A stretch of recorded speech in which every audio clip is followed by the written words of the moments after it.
I've always said that for me, black runs deeper than red and blue. But being American is to the bone. I was going to take a trip with my wife. She's German Irish, and wait, are we rolling? No. Maybe. I'm That's sitting over a here yes. like, looking around for. That's a yes. All right, so my wife and I have been married for 12 years, and among the things that you do when you date is you talk about bucket list things, what you like to do, where you like to go. And something on her bucket list was always going to Ireland. She has family from Ireland, and I was like, oh, yeah, cool. So it got to the point where she's turning 40. Hope she doesn't murder me for saying that. No. But she turned 40 a couple of years ago, and we wanted to tick off one of those items on the bucket list. Well, we were up in the summer enjoying the one of the beaches up there, letting the kids play after church. And my parents came by to hang out with the family. And we just kind of mentioned on the side, like, hey, we have sitters, we have childcare all lined up, we're all set. We just wanted to let you guys know that we're going to be traveling internationally. And so if the sitter calls, please just know that everything's cool. The sitter's got everything covered. And they're like, oh, that's nice. Okay, where are you going? And going to Ireland for Liz's birthday. Okay. My dad just kind of nods his head. It's like, you going to see your people? Wait, going to see your people? What I thought he was talking to my wife. Yeah. And it's like, no. He was like, Gillespie Hill. It's a place called Gillespie Hill in Ireland. Like, no. He's like, well, your people are from there. I didn't know the depth of my family's stories. You mentioned we're all mixed with something. Yeah. Well, when you go back a few generations, we talk about the lineage of African Americans and the heritage of the evil of slavery. We can obviously see that. But we also have Irish in our background. And my dad was referencing that. And I was like, I had no idea. You didn't know. I had, apparently, I have more Irish in my blood than a lot of these people who are celebrating St. Patrick's Day. So I found that just amazing. And you ask yourself, when you get stories like this, and my dad still tells me stories about things that I didn't know that he knew or that were about me, but this is why you listen to the older generation. They'll share some wisdom with you. And those struggles that everybody had when they came over, every newcomer faced struggles, but we assimilated. We became Americans first. And then when you put the priority on the flag, you put the priority on the Constitution, you put the priority on those values that unite us and not separate us, regardless of race, color, and creed. That's what makes us great.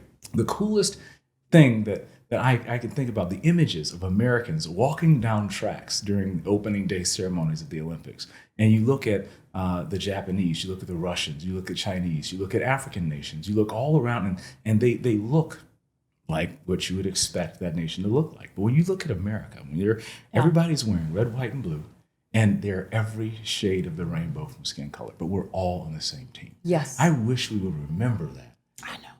For the other days in between the 4 years. That and so that was just one reminder that I got from my father that yes, I am a black man, but I'm an American. I've always said that for me, black runs deeper than red and blue, but being American is to the bone. And that's the flag that I wore when I was in combat on my shoulder. I wore it proudly, and nobody cares. Nobody cares. They just care about your values and who you are. It's an American. So that's what goes back. And my wife thought it was kind of she got a chuckle out of it that our children are a lot more Irish. Yes, exactly. So let them look at you crazy in a bar next St. Patrick's Day. That's right. Like, no, my mom's half Irish, half Italian. I knew there's a reason why I really loved Guinness and Jameson. Exactly. I knew there was. Blame it on that. Blame it on that. That's right. Yeah. It's funny whenever people ask me where I'm from, and I'm like, Army kid. I don't know. Pick a place. Probably live there.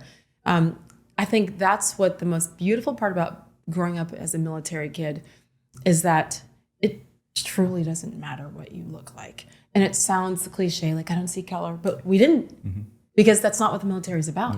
And, black, white, green, blue, Asian, tons of interracial marriages. Right. Tons of interracial marriages. Yeah, it's just normal. And so when the first time I didn't live on an Army base in the United States, Army post, was my senior year of high school. As far as not being around a bunch of military kids. And that's the first time I realized that I was different. Because in the military, I always say it's the most accepting, diverse environment to grow up in. And it's also very sheltered because you think that's normal. As much as it should be, you come out onto the economy, as my mom used to say. That's right. And it actually isn't as accepting and tolerant. It's crazy. Yeah. Do you think that now? You 8 years in the military after West Point? Being in the military, it's a different culture. It's a different lifestyle. And I think that's a lifestyle because you have to imagine the type of person who joins the military. At some point, something changes in them and they recognize that they have a greater responsibility to those around them. They've taken it upon themselves to say, here I am, send me. They've taken it upon themselves to say, I know that I might not be able to change the world, but I might be able to change his world. I might be able to do the right thing here. And as a result of my efforts, I might be able to leave this place better than I found it. And the only way to do that, I found, is almost a sense of accountability, like a personal understanding that regardless of what happens around you, I am in control of what I do. And because I'm in control of what I do, I'm not a victim. Nobody can take my agency. And understanding that permeates through the entire organization, where you recognize that it's a lot better, it's a lot easier, it's a lot more productive to do life as a unit where rather than you looking out for you, you have 5, 10, 15 people who are looking out for you, who have your six, as we say. And the biggest shock is when I got out, and you're in the economy, as your mother said, everybody's about number one. Yeah. And the biggest culture shock that I got was that people mostly cared about their, and we used to call this my tents up. Well, there's no better way to get in trouble in the military than to only take care of yourself and not worry about the people who are around you. That's the culture. And so I would imagine that for people who are in the military, their families, you let your kid ride their bike down the street and you understood that my kid's going to be safe because we're going to take ownership. Yes. Because we're all in the same family. It's impossible to survive in this world, particularly in the military, if you don't take ownership of your own actions and then by extension make sure that you are holding yourself to the highest standard for the benefit of those around you. So I got a tremendous amount of benefit out of the military, and it translated into how I fought in combat. The whole no excuses leadership. You can't have no excuses leadership if you walk into something and you think you're owed something, if you think you're entitled to something, if you believe that someone else is gonna do something for you that you deserve. These things are earned, and when you give, people have this overwhelming sense they want to give back, and it's a virtuous cycle. And can you tell I miss it? I miss it every day. And I think that's why a lot of veterans struggle when they get out. Is that when... Why did you get out? Why did you only stay 8 years? So I always wanted to follow in my father's footsteps.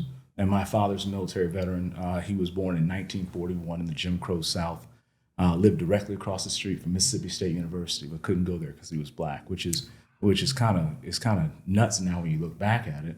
But even still, even though my father saw some of the worst hate and the most uneven playing fields that of this century, he never let victimhood be his vision. He never let destitution be his destiny. He was taught that faith in God, getting a good education, and always looking out for his family, that's the recipe for success. Yes. He went to Vietnam, served honorably. Came back and started a trucking company with one truck, one trailer, and no excuses. Because even though he saw that segregation, even though he lived with 8 other brothers and sisters, and even though he struggled, he recognized that this was the greatest country ever, and he just needed to work hard, get an education, and achieve. And the world was his oyster. Now, it wasn't easy for him. He started the trucking company, and then he had to fight all the way up to the Supreme Court for deregulation, and because of the forces that were pushing against him, not just for black businesses, but for all businesses. My father's effort helped to deregulate so that his trucking company could cross state lines and was able to create opportunity for other people. He took an idea and turned it into a $35 million company. Wow. Now, after that, black man. Yes, during those times. I mean, he had but I'm going to get you this. My dad still says right now that we have it harder than he does. And we're like, wait, what? What? Because he says it's almost like the government is working against you. It's almost like they don't want you to be successful. And he's right in that regard. Now, my father can never convince me that I have a harder time than he does. But my brother and I were able to take his company and grow it from 35 million to many times over that and provide hundreds of jobs. I think we're up to about 400 or 500 right now. God has been extremely good to us, and we want to use our blessings to be a blessing to others. I've always wanted to, what it was called before, run OJ. I always wanted to give back to my community, follow my father's footsteps. So when I went to the military, the goal was to serve my country because I recognized that the country had been so good to me. Right. I recognized that I lived in the best country that had ever been, and I had an obligation, not an option, to use my blessings to be a blessing to others. And so that's why I went to West Point, became a Ranger-qualified Apache pilot, and flew 750 hours combat in Operation Rocky Freedom because I knew that the good Lord put me here to help make life better for somebody else. My good buddy, Wesley Hunt, is an Apache pilot. Just going to say, same class of 04. And I relieved his unit. He was flying in 06 in Baghdad, and my unit relieved his unit. I flew from 07 to 09. No way. And so we were classmates at West Point, and then I relieved his unit, and we flew. There's something special about waking up in the morning and knowing for a fact that because of your effort, you're going to help save someone's life. And literally. Yes. Because I'm doing what I'm doing, I am going to make sure that somebody else gets back home to their family. And then when you go to bed at night or in the middle of the day, depending on what shift you're on, you know that you contributed in some way to allowing a man to see his wife and kids, allowing a woman to see her family when they get back. And then when you get out, you don't necessarily have that. You have to look for ways to serve. Yes, you have to go find it almost. You have to find that. Wesley talked, I sat down with him as well as Byron Donalds last June. It was the day before the debate in Atlanta, actually. Yeah. Oh, a lot changed after that day. But it was so interesting because they both just talked openly about President Trump and why they believed he was the right man for the job. But I asked him about, Wesley in particular, about facing, negativity, ugliness, racism when it's Black Republican, Black conservative, et cetera. And the example he gave as to why he just does that is because when you have flown over 50, I'm going to get the terminology wrong probably, missions in your Apache into Baghdad, like that's life and death. Yeah, it is. And the fact that he came out having flown that many missions. And so call me whatever name you want, because I know life and death, and I have seen my friends not come home. That perspective is something that very few of us understand, but you get that. Yeah, I would say that in my life, I've traveled the world. I've seen all different types of people. I've seen the worst of the world. I've seen the best of the world. But when you talk about frankly, racism, the most hate I've actually gotten in my life is actually from my own people. I know that I have been to combat. Wesley's been to combat. And we talk about being able to brush things off. But that's just how we react to those things. Among the lessons that we learn at the academy and in war, because you can't survive if you don't, is that you are not entitled to your emotions. Your emotions should inform your actions, right? We should not be slave to them. And so this is very important because when you see injustice, you feel that. When someone says something hurtful, you feel that. Now, you react to that. The analogy we get is the reason why we're officers, what we're being trained to do is to do something very unnatural. We're trained to take men, in this particular case, it was men, lead them into combat, execute the mission. But at the same time, once the mission is complete, put the rifles down and bandage up your enemies. That is something that your emotions don't let you do. But because you're trained, because you understand values and what we're trying to do, you use something that I believe is the greatest show of strength: restraint. And so when I get back out and I feel, when I'm in my community and I'm talking to people, I remember I was running for Senate the very first time, and I went to the African American Museum of History in the city of Detroit to celebrate Martin Luther King Day. And going around the tables was very, very new, awkward. I was a little bit nervous, so I just start shaking hands, talk to people. And I'm honestly fairly introverted, so it took some effort. Yeah. So when I go up to a table, I'm talking to people generally, and people just kind of blow me off. But I went to a table of very sweet-looking African-American ladies that looked like mothers in the church, people who reminded me a lot of my mom and my aunts, and we got to talking. And they asked what I was doing there, and I told them, well, I'm here to celebrate Dr. Martin Luther King and his legacy, and we were part of this museum and the history, and just wanted to learn, and also just share that I'm running for U.S. Senate. I'm like, oh, U.S. Senate, okay, they're very nice. Okay, tell me a little bit about yourself. Well, I grew up in Detroit, right down the road here. I went to public school for a few years at Burton International down in the Cass Corridor, raised in Detroit, DAPSEP, Hartford Memorial Baptist Church, Charles G. Adams, going through the whole Detroit story, and they're nodding, they're smiling, and one of the ladies comes up beside me and just kind of grabs my arm and just kind of hugs me. It's like, I'm so proud of you. I'm so proud of you. Just a fine young black man doing these things. You tell me you're running for this? Yes. For Senate? Okay, you're running against Debbie Stabenow? Oh, no, ma'am. Yes, I'm running against Debbie Stabenow, but I'm running as a Republican. And then as soon as I said that, audible gasps. I had given a card to one of the other ladies. At that moment, she ripped my card up into 6 pieces and dropped it at my feet. And she said, "Get out of my face. You are despicable.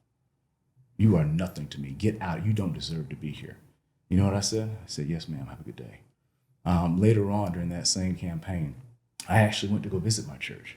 And I love going to visit churches and campaigns because I can actually go to church and not talk about anything politics. I can talk about my Jesus. And the thing is about this is no one ever gets upset when you tell them how good God is. They do get upset when you tell them how bad they are. So that's where people miss. That's where a lot of Christians miss it, is that we serve a God of love. We serve a Jesus who redeems. And so I'm trying to come with that message of hope, the message of love, a message of empathy, and the great promise that we can pursue, the greatness that is right there that we can have if we just work together. And I came with that message, and there was somebody in the front row who began to mock me as I was in the service. And I was ridiculed and mocked in the exact same church that I grew up in, 6 feet away from where I was baptized. And so when you have your hopes shredded by people who you've admired and looked up to your whole life, when you go back to where you were raised and told that if you get a good education, if you go serve your country, if you keep your nose clean and work hard, if they come back and help in the community, not just black folks, but everybody, but use the blessings that you have, you provide jobs in the city, and then you're metaphorically spit on. That hurts. But you know what? That is the thing that has to keep motivating you, because there's somebody else who's watching what you're doing. There are other people who need that courage. As I left that church, 2 people came up to me and said, "How you handled yourself changed my opinion. And now, as a result of what you did, the courage you showed, this is the direction I'm going." I don't know what the good Lord is using me for, but he was able to use me in that moment. And hopefully, maybe, I didn't change the world, but I might have changed that person's world. And that is how I knew that I was doing the right thing. And that was the first time since I left Iraq that I knew that when I went to sleep that night, somebody else's life would be changed as a result of my efforts. And so that's why I continue to serve, because it has nothing to do with me. Even in the toughest situations, the Lord can use that to actually build something greater. Which is beautiful, the fact that you recognize that too, though, because it can be scary and overwhelming, and people live in fear when you know you're going to get that coming at you. I mean, I'm visualizing that old woman tearing up that car and dropping it at your feet. And when was that? That was goodness, about 7-8 years ago. And you remember it, and you'll probably never forget that. I'll remember it for the rest of my life. Yeah, yeah. What did you go home thinking that night when you? I went home asking the Lord, "Am I doing the right thing?" And the thing that I got back is, in this life there will be trouble. Not there might be trouble. No, there will be trouble. And this is the lesson that we get, is that there's redemption on the other side of pain. There is relief on the other side of pain. There's greatness on the other side of pain. And these are what I've learned in battle, and this is what I learned in a Baptist church. And that nothing good comes from laziness. Nothing good comes from not testing yourself. You think it was easy for a young woman like Riley Gaines to stand up against the pressure of universities and billions of dollars to say the right thing, which is the truth?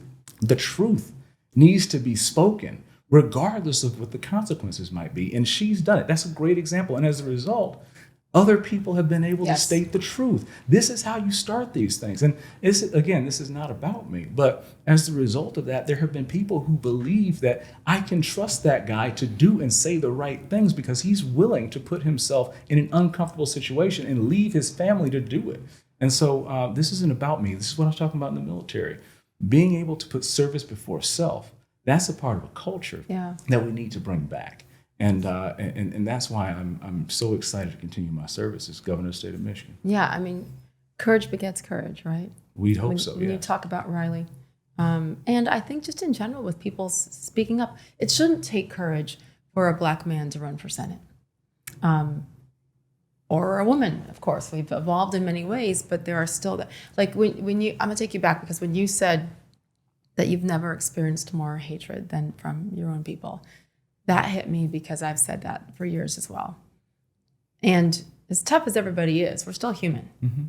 And that's been the most disappointing thing for me, where the same people who cry about racism and hatred, rightfully so, are the ones that are then dispersing it on others just because we think differently. Mm-hmm. And that's the hypocrisy in it. That's the worst part for me. And I'm okay now. It took me many, many years to be okay. When did you, I guess, not that I like it, mm-hmm. I just know that I can't control it. Mm-hmm. And so then it's up to me to choose how I receive it. Mm-hmm. When did you become more comfortable with it, I guess, because you're thinking that they're going to pat you on the back, like all the good things you did. I'll tell you exactly when. And it's actually a couple things. I remember flying a combat mission. It was my very first one. I was actually in charge. I was Air Mission Commander. We're flying at night, and we were trying new tactics, high-low tactics. This particular mission, we were over a place called Sadr City. It was a place that was a Shiite stronghold by a strong man in the area, Muqtada al-Sadr, and he was getting funds from the Iranian regime to essentially kill Americans and innocent Iraqis. Well, we were Overwatch, and at one point, then we started taking fire in the mission. So I called back, and I was, of course, nervous. It was the first time in a firefight, and I call a commander, one of my commanders, and I tell him, "Hey, we're taking fire," and he said, expletive, 1-6, part of my call sign, 1-6. You are in a MF Apache, and that reminded me that even though I'm in a firefight, I have the means to defend myself, to stand up not just for myself and my unit, but also for the people who are depending on me. And that snapped me back to the reality that no matter what happens in my life, up to and including taking gunfire that could end it, I still had agency. I still was not a victim. And I still had an Apache helicopter that I needed and that I used to accomplish that mission. That was a very successful mission once I snapped out of it. And that's the same lesson that I took into that church. Yes, I am taking the barbs and arrows from the enemy, right? I'm taking the insults from people who are hurting themselves, right? Yeah. But at that point, like, John, You are saved by Christ Jesus. You have 2 master's degrees. You have a beautiful family who loves you. You've been given every resource to be successful. And so this is how you respond. You hold your head high and you show people what it means to be a strong Black man. You show people what it means to be an American. You show people what it means to be a Christian, because this goes back to what my mom always said. You might be the only person who looks, acts, and thinks like you that somebody will ever meet. You are an ambassador for this family. You are an ambassador for this unit. And so you always hold yourself to the highest standard. And so whether you're being shot at or whether you are being spoken poorly about, these are things that were ingrained, because my mother always taught me. We were in areas where we weren't around people who looked like us. And she said that you will always be held to a higher standard. You're going to have to do twice as well to get half of the benefit or credit. Yeah. And so those same lessons apply everywhere, regardless of whether I'm talking to Black people, white people, and never feeling sorry for myself, recognizing the great blessings that I have and the great obligation that I have to use those to be a blessing to others. So it's you can hurt. That's normal. You can be mad. That's I guess normal. It's a matter. And it's okay to take that, experience it, be in it, but then you don't have to be slave to it. Yes. You still have to continue on. You still have to continue mission, because, like I said, you're not entitled to your emotions. They should inform your actions. That's not what we're taught to believe these days. Well, I mean, about that's how I'm teaching my young feelings. Girls. Yes. You know, and it doesn't mean we need to deny our feelings, but it doesn't mean, in my opinion, it sounds like yours too, that you need to lead with that. Yeah, you lead. That's exactly right. Yeah. And we call that what we call empathy. Yeah. Right. If I could never hurt, if I didn't experience that, then I might not truly understand how somebody else's words may hurt somebody else. Yeah. Right. I am now more careful with how I frame things, because I have experienced that. You know what that feels like. I know what that feels like. Yeah. And so if I went like, hey, that doesn't, first of all, that's not believable.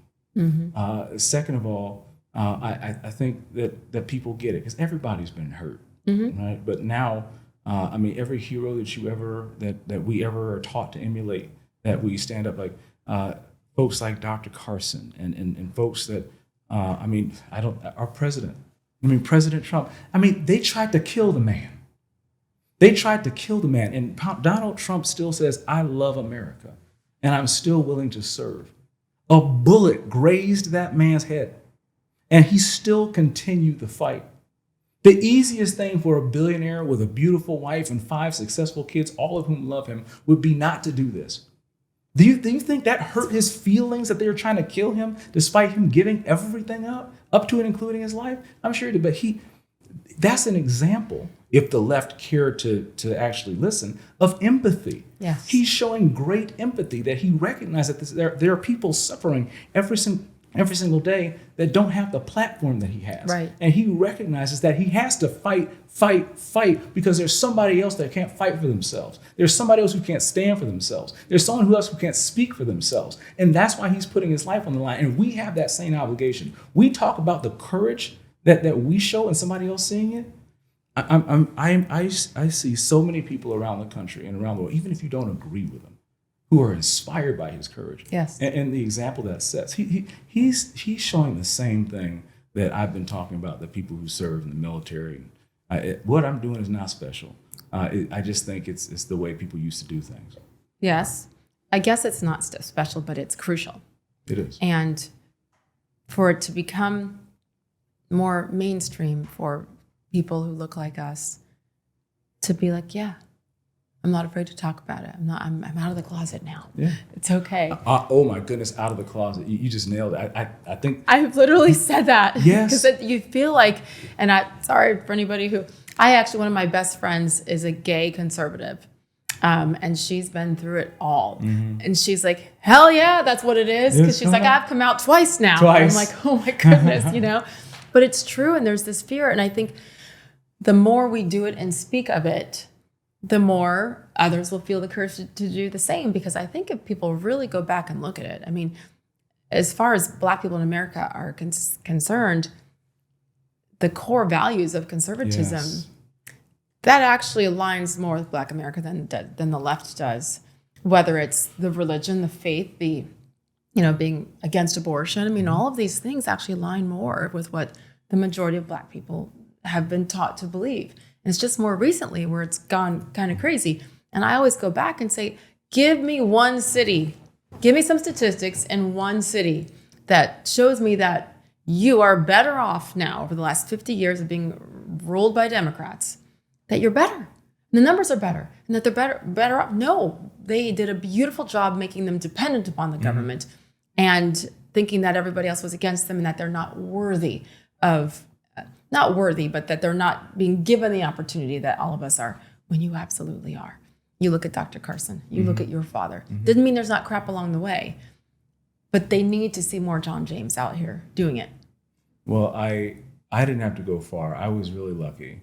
A lot of young men who grew up around where I grew up in Detroit, and who looked like me, didn't even have a father in the home. And I had Superman in the living room. My father is my hero. And Superman. And my father is Superman. Why do you call him Superman? Because what does Superman do? He leaps tall buildings, and my father overcame obstacles that he wasn't. He's faster than a speeding bullet, and no matter what game I had to play, no matter what he was doing, he always had time to make it to my game. My father was always there to put himself between our family, and not just our family, but the community.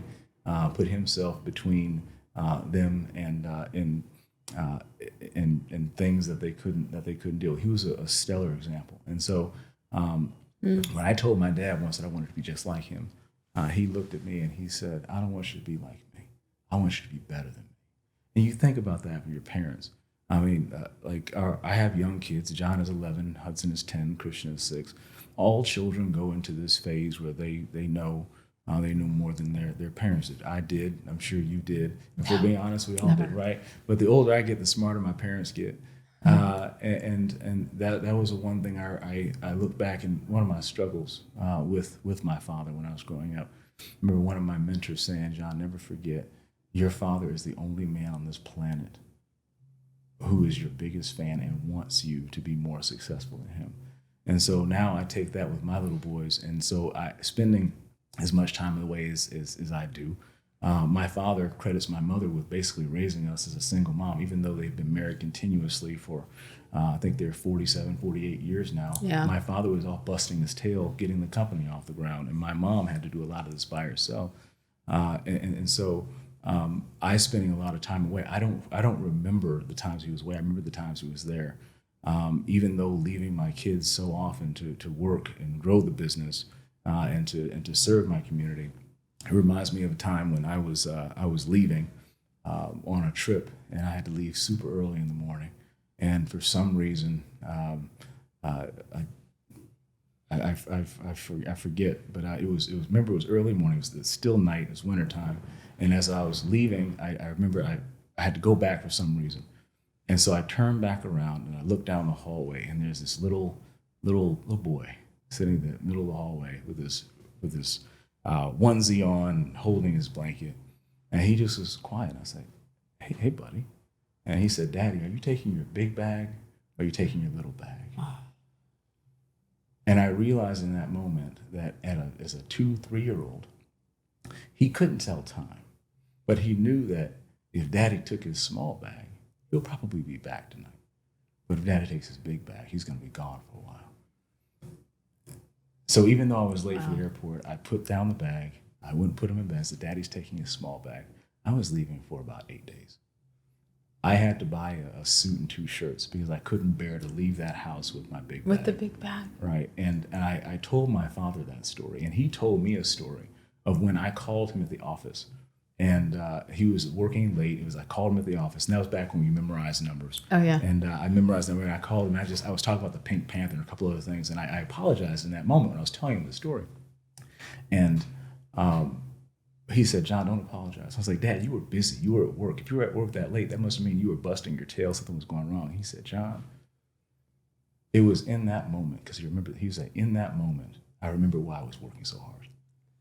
And so when you look at this is why it's so important to have that example in the house. It is. And that is that's what's missing in the Black community in particular. It's been this way for a long time. It's been that way for too long. And when you have policies that take the man out of the house, when you have policies that result in Detroit,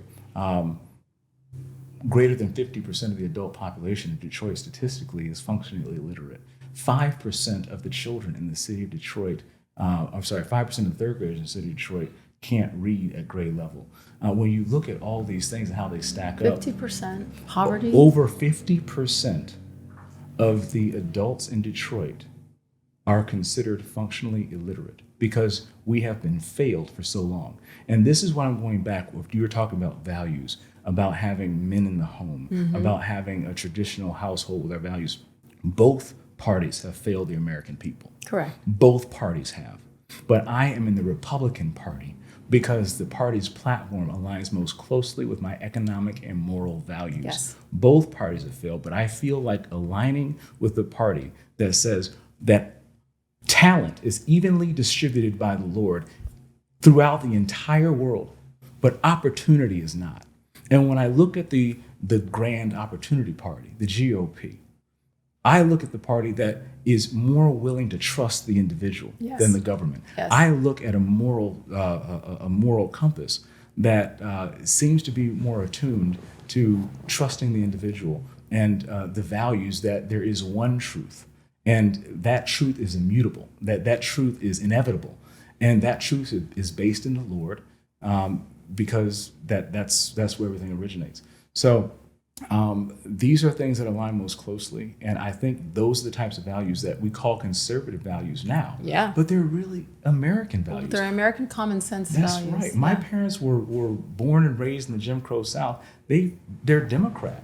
But I mean, even Elon Musk or Joe Rogan said that, hey, look, I didn't leave the party left me. Yes. And so I think that Byron and Wesley have spoken about this. You've spoken about this. The more that we can get the word out, and that, like, not only don't you have to be Democrat, but you don't have to be anything. Make both parties work for your vote. I was asked when I went on a podcast with the Divine Nine, African American sororities and fraternities, and one of the ladies on the call asked me, well,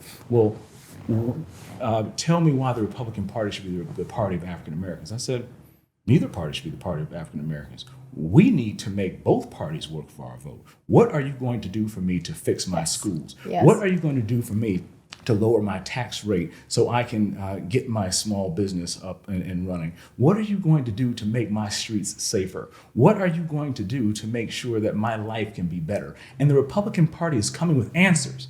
And the Democrat Party is not coming with anything but chants and protests and burning Teslas. That's not going to be good enough. The status quo doesn't work, and we are owed much better. And so that agency, that refusal to be a victim, is what comes into play. We have survived 400 years of slavery, and you're telling me that we can't survive understanding how to vote? You're saying that we can't get an ID? You're saying that we can't read? We come from kings. Are you kidding me? We come from queens. Are you kidding me? We only have to get out of our own way to participate in this dream called America.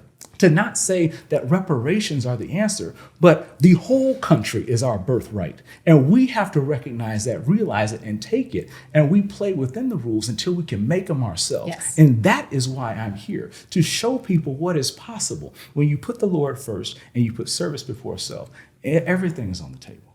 Well, and you don't have to be here either. We talk about President Trump. You don't have to be here either. You are a very successful businessman.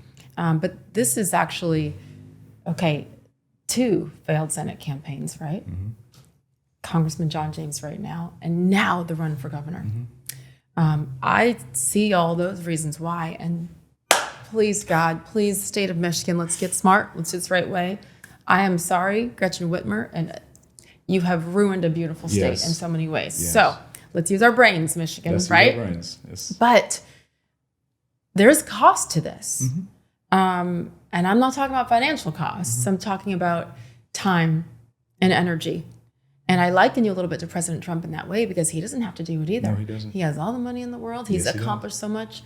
his love of country is what's pushing him to do this and to continue to put his life at risk. Yes. You have 3 young boys. I do. You have a beautiful wife. I do. You're in Washington, D.C. right now, but Yes. you're back and forth from Michigan to make sure you are a present father and just like your father, right? Yes.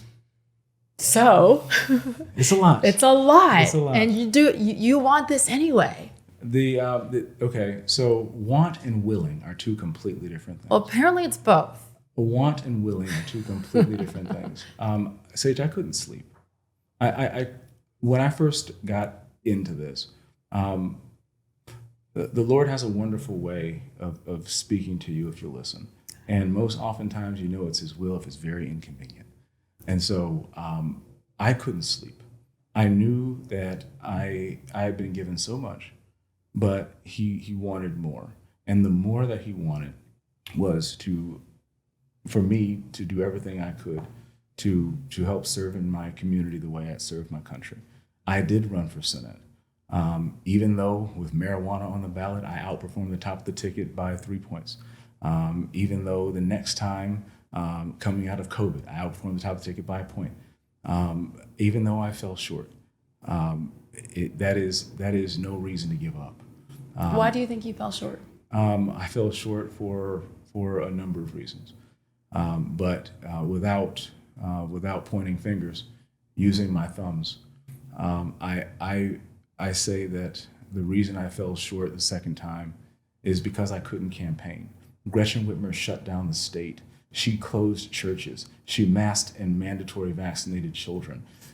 She told small businesses that they couldn't do business. She locked up seniors into nursing homes, knowing they had COVID, and kept those restrictions up long after everybody else had. I couldn't campaign.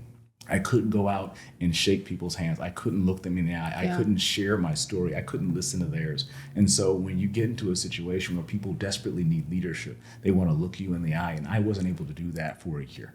And especially as a new guy coming guy. out, they're like, wait, who's this black man from Detroit that's running as a Republican? Like, it takes this. Yes. It takes those moments at the church with the ladies who are going to tear stuff up, but maybe one's going to listen. Yeah. And so the reason I lost the second time, and I'll tell you, many people think that I won.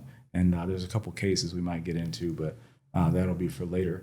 The fact of the matter is we cannot allow emotion. When I say we cannot allow emotion to govern our actions exclusively. And so ran again, won, out from the top of the ticket by 11 points with abortion on the ballot, and then increased my margin this time. And so now, being known across the state, people trust me. They believe that I'll do what I say I'm going to do. And part of the reason they trust me is folks are always afraid of the guy who has nothing to lose. I think they should be afraid of the guy who has everything to lose. Guys like Donald Trump. And I'm thinking of a picture right now that my wife sent me when I was on the trail. There's a picture of my middle son back when he was about 2 or 3, the same age I was telling you about before. And I was on Fox just talking, and there's a picture of him in his diaper hugging the TV screen, because at that moment he hadn't seen me for 2 weeks. Because I'd get home after they were sleeping, and I'd leave before they woke up. But those are the types of things, like this sacrifice pales in comparison to the sacrifice that people made to get me here. I am here because somebody sacrificed for me. Yeah. And so now it is my job to sacrifice for somebody else. And I'm not, like I said, I'm not special. But this is what everybody should be doing. There are 18, 19-year-old kids who are in some foreign country right now fighting for my freedom. And so for me not to take the blessings and you've been there too. I have been so there too. You know what's so that. I respect their sacrifice. Right. I get to see my children every couple weeks, right? Or every couple days. But they might not see their child for a year or two. Yeah. And so who am I to feel sorry for myself? So yes, we all have an obligation. This country isn't free. This country we got by sacrifice, we will keep with sacrifice. And right now, I think that people are ready for the truth. After being lied to by the left for so long, after being sold a bill of goods for so long, I know that the American people are ready for the truth, even hard truths. If you level with them, you tell them the truth, and you show them the great prosperity that's going to be on the back end when they've accomplished their mission. Sometimes it does need to be spelled out, written out, slap across the face with it to say, no, look. This reminds me of the cadet prayer that I was forced to memorize as a kid because of, the West Point Cadet Prayer, for those of you who don't know. And this is just the middle part of it. Uh-oh, now I'm going to mess up one word. He's going to judge me. Huh? Well, I'm not, because I actually, nope. You don't remember this? I don't remember it. You might jog my memory, but. Help me to choose the hard or right. Okay. Instead of the easy or wrong. And never to be content with a half truth when the whole can be one. That's really good. It's the best. That's really good. It's the best. I hated memorizing it as a kid. My dad made me and my brothers recite it. And what I have found is that it has guided me in every aspect of my life, even the worst ones, the most painful ones, personal, a divorce, like things that, the hard or right instead of the easy or wrong. I believe that that's what Donald Trump is doing. Again, when he didn't have to. It's safer, smarter, cheaper for him not to. Because just go be your billionaire self, right? It's the same thing for you. It feels like, I'm not trying to put words in your mouth, but it feels like, based on hearing this entire story, your upbringing, and knowing that you could go back and continue to run this company and be home more with your boys and your beautiful wife. But for today, this is the harder right for you because it's not just about you. Is that? I care more about a room in my Father's house than a seat in Congress. I care about, well done, my good and faithful servant. I am the worst sinner you know, but I am saved by the grace of the Lord through my faith in Jesus Christ. And I know that I only have a little bit of time here. And I know that I'm literally I'm the luckiest man alive. I'm the most blessed man alive. And to have everything that I have and not do something to improve someone's life, that's unacceptable. So I'm not special. I'm no hero. I'm just one of the many who's. You're not a quitter, though. And I think that when you get beaten, which you did, fair or not, the results are what they are. The results at this are point. results. Move on. But you've continued to come back and striving for even more now. Like, okay, so let's say you win. Yes. And you become the next governor of the state of Michigan. Yes. Again, Michiganders, let's go. Yes. What's your first mission? Education. When you give parents a choice, you give children a chance. Everybody wants to talk about not letting your zip code determine your future, but that's exactly what Democrats are doing. Focus on education. Michigan is in the bottom of educational attainment. Like I mentioned, it didn't take a year or 2 or 3 or 10 for the adults in Detroit to be statistically in a majority illiterate. That took decades. That took decades of failure. Yeah. And so looking at education, looking at our education system and fixing it, that's among my very top priorities. A quality education is a basic civil right, and holding anyone accountable who gets in the way of that is going to be my top priority. I am for public schools. I am for private schools. I am for charter schools. I am for home schools. But that is not for the government to decide. That is for the parent to decide. And we will give the parents the resources that they require to help raise their children. Isn't that being done on a federal level to an extent now with the destruction of the Department of Education that Lyndon McMahon is leading? Well, I would say it's the construction of education, because when you consider that 40% of those funds end up getting siphoned off by beltway bandits before it ever makes it to the classroom, that's a part of the fraud, waste, and abuse that we are taking away from the American people and saying we're going to put this back to the states, because Republicans believe that the states know how to spend this tax money better than the federal government. These are things that are imbued the rights of the states anyway. And so what President Trump is doing is he's saying, in consistency with the Constitution and with the needs of the state, we're going to give you the funding, we're going to give you the ability to do these things. Things that, and among the biggest things is what we're feeding our children. I mean, you look at the poison in our food system. And we're surprised that cancer rates are going up in young people. We're surprised that obesity and heart disease and inflammatory disease are skyrocketing. We're poisoning poor people, Sage. And these most of these kids who are living in these environments, the only meals they may get are from school. And so when you're talking about not having a stable home environment, you're talking about poisoning poor people with food that's terrible. You're setting these young people up for failure. Totally. And also there needs to be more resources for actual teachers. Looking at mental health in schools, and this is something that would be part and parcel to what we do. Our hospitals are not exclusively designed to handle mental health. Our law enforcement is certainly not equipped to handle mental health, and nor are our schools. We need to have a hybrid approach that addresses mental health issues, behavioral issues, so that we are not causing harm to the community and we are getting ahead of addiction and suicidal thoughts before it, because our kids are being inundated like never before. So it would be really taking a look at how we are treating our next generation, because we are doing such a massive disservice. And again, this isn't just Detroit.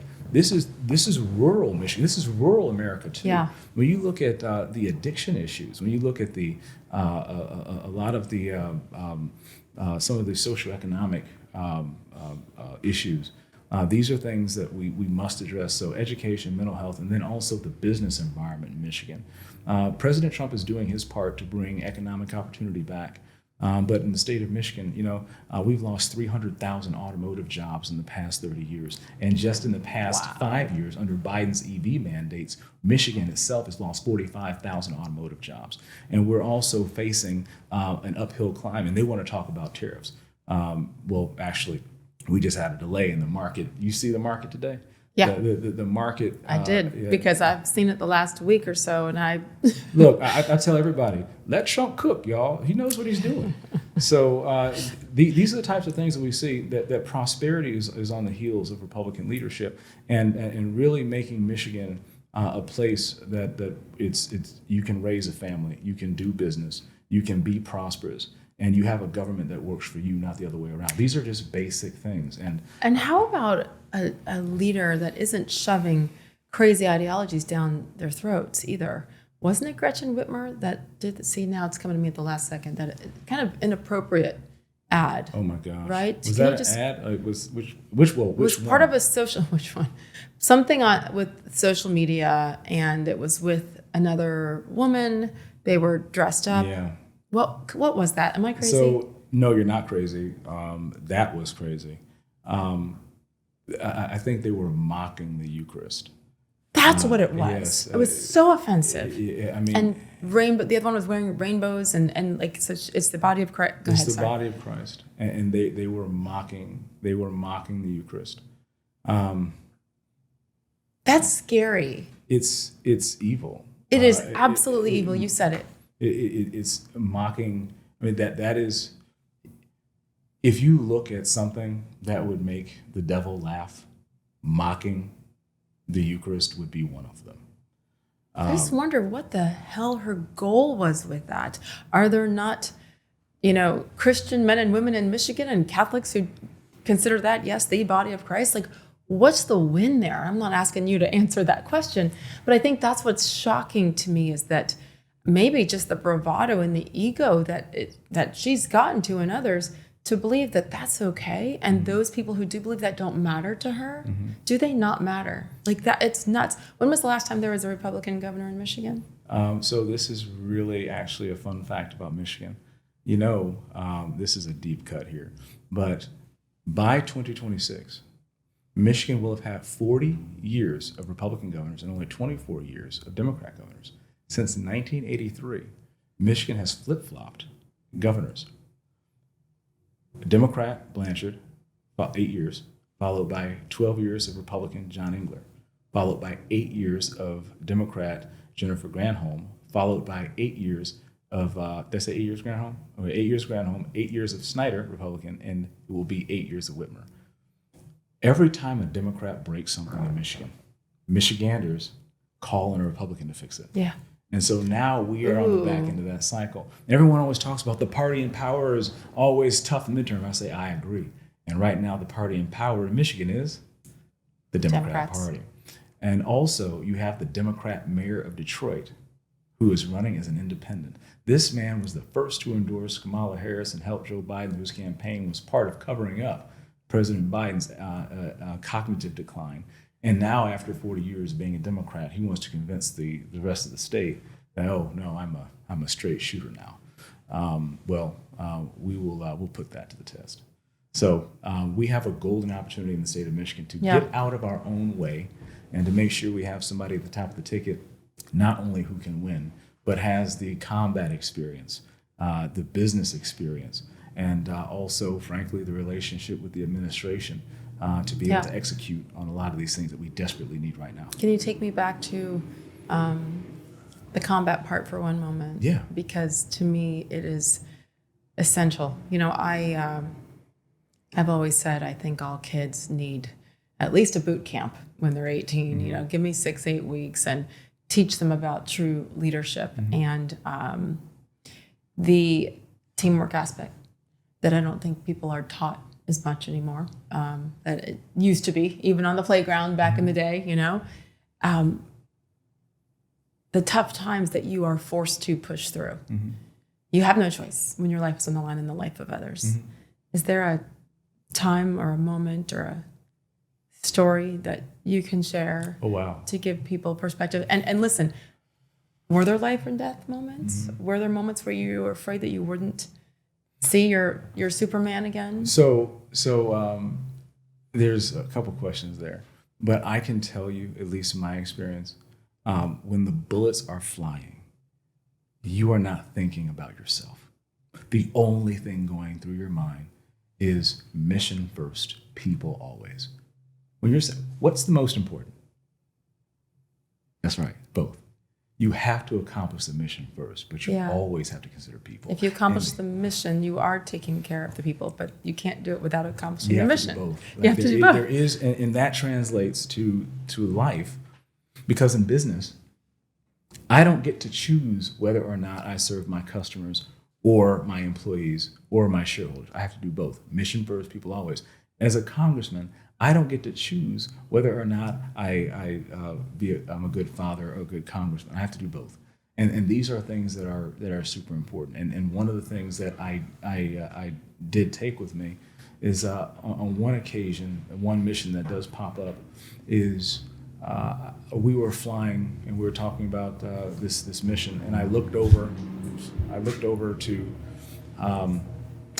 my left out of the cockpit, and there was an area, because in the helicopter we can see heat, we can see through our sighting systems, and as we were flying by, we look over, and typically the area should register as cool, like the temperature should look consistent across the city, because we're flying and we're looking down on the city. Typically when it's warmer, folks in a certain area, they don't have AC in these areas. They'll go onto the top of their roof and they'll sleep on the roof, and beforehand they'll sprinkle some water on the roof to keep the dust down, and that cools off the roof so people can go to sleep, the families can sleep on their roofs.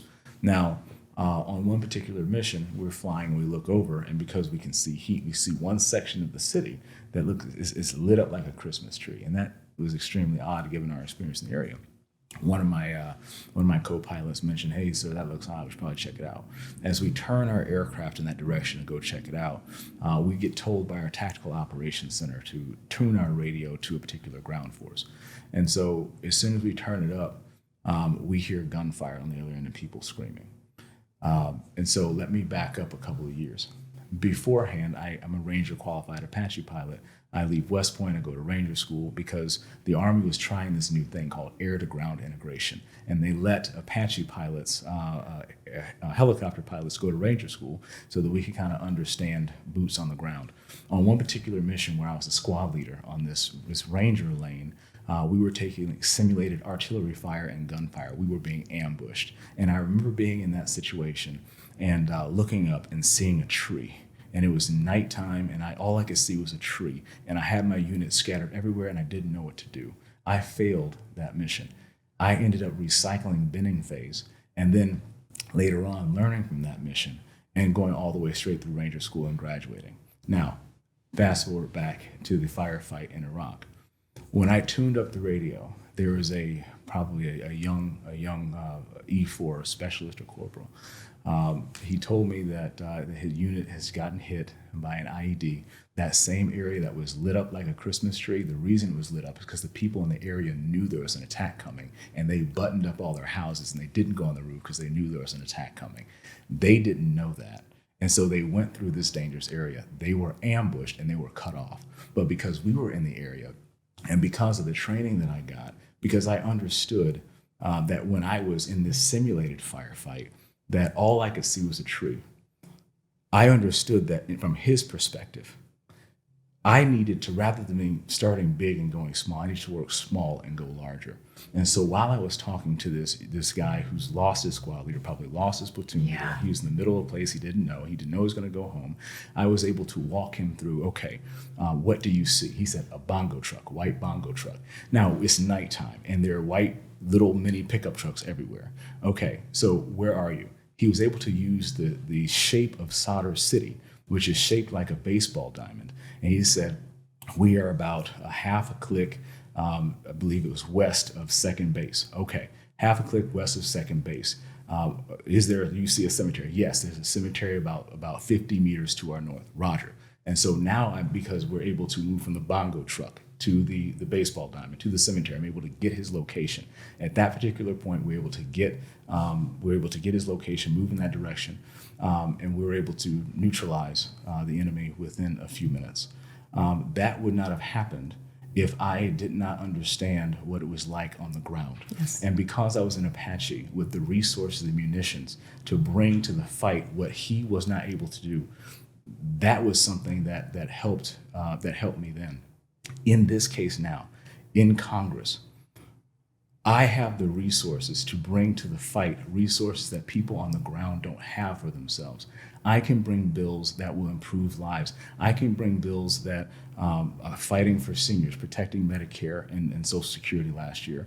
I can bring bills that will help reduce veteran suicides. I can do these things here, but most effectively as governor, I can actually put the family first agenda, a prosperity agenda that will actually help bring resources to people from Lansing, from Washington, D.C., that will help people on the ground, because I understood that from an elemental level. Yeah. How to deliver that effectively is very, very important. And that is what people need. And so from that Ranger School training to a firefight, that empathy, understanding where people are and meeting them there is exactly what they expect from their leaders. And I believe that because of my military experience, my business experience, I'll be able to more effectively deliver those resources where they're needed quickly to people who need them. And those are things you can't teach. That only comes to you through experience. And I'm glad it wasn't me experiencing it. That's a lot. But what a blessing. Maybe it seems that's the way that you look at it. I mean, you have legends. You have Vivek. You have Riley. You have Byron and Wesley. This is an honor for me to for me to have you, like what you have done, what you've experienced is everything to me. And I just wanted people to hear. I mean, selfishly, I wanted to hear more about you, but everybody else too. I'll just end on this, and then let's do it again, because it's going to be a long campaign, and it's going to be here a lot. But at the end of the day, what I think is the most beautiful part about you, as I'm learning, is yes, your mission for the state of Michigan and for this country, but your wife and kids come first. I know, thanks to Hannah over here, like I know that you skedaddle out of here as quickly as possible, and you say no to a lot of things because they are your number one. What would you want them to know? And your boys, someday when you're long gone, they can still watch things like this to get to know who Dad was. You know, like what do you want them to know about you, no matter what happens in this campaign? Wow. What do I want my boys to know about me? I'm going to tell my boys exactly what my parents told me, is that I love you so much, and you can do anything you put your mind to in this country. Trust in the Lord and work your tail off, and everything will be fine. Faith, family, and I believe after that, the rest kind of falls into line. Faith and family, God and country, service before self. And now you have to rememorize that part of the cadet prayer. See, I'm so glad that I knew that and he didn't. That's impressive. That's impressive. That's impressive. I'll just say this. My dad, every Saturday morning, made us do room inspections, me and my brothers, just like when he was at West Point, and it's 2 knocks on the door, and it's the salute, and you better do it the right way. And every infraction, meaning like if your bed wasn't made properly or if the underwear wasn't folded properly, that was 10 push-ups. So when I say that my arms were so cut and beautiful from a young age, because that was the infraction. So don't you like that? I think you're doing pretty well, Sage. I'm okay, but my arms right. aren't quite as jacked because now I make my bed better. I'm 52 years old. I'm like, Dad, he'll come in my room and he'll be like, you quick. I'm like, Dad, I am 50 years old. You can't ground me and you cannot make me do more push-ups. So God bless you. And thank you. And do I have witnesses he's coming back for more? I would be honored. Okay, fine. Go vote. Go do your job. Whatever. Thank you, Sage. Thank you so much. Had a great time. Thank you.